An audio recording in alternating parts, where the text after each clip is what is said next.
Hey, what's up everybody? Today's another chain maintenance, but this time it's this exhaust, and it's a Ninja 1000. This is the 2017 version or year, and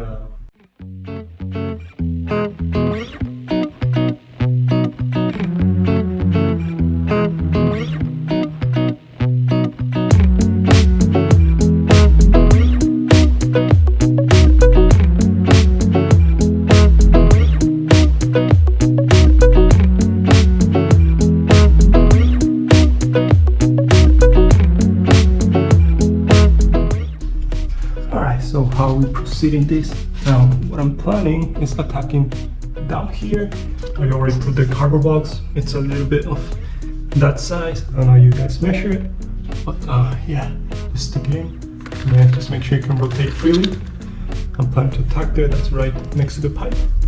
And from mine, the model came with this long stick to replace the short one right here.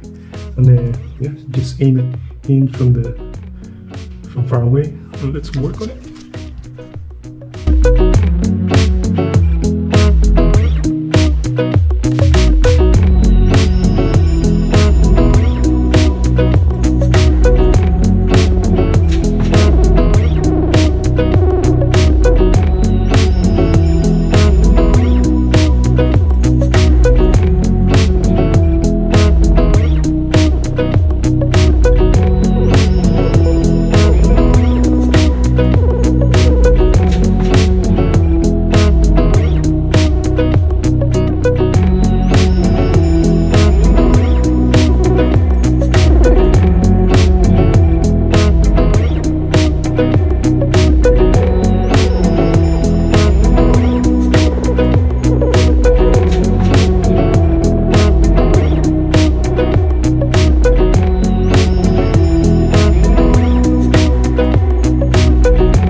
"15 minutes later."